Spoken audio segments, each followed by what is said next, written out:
डोलिया के बस धैले रोवेले बेटी के पापा आखिया झरा झरेलो।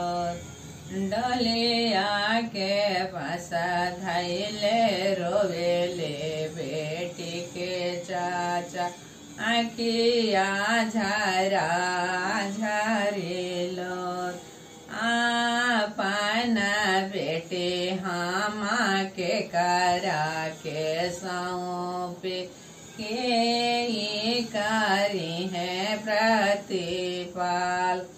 आपन बेटे हम के करा के सौंपे के करी है प्रतिपाल।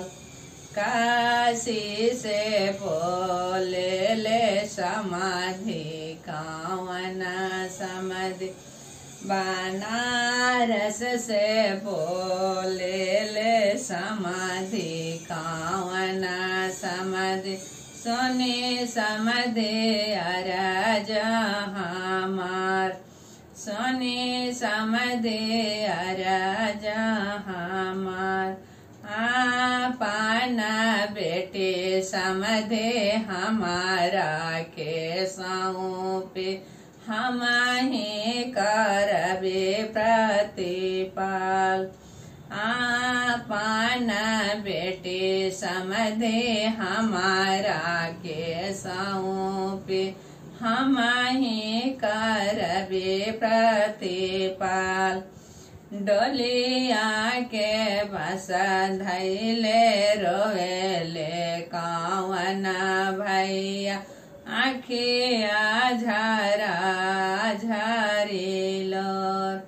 आपन बहिना हम के करा के सौंपबे के करी है प्रतिपाल।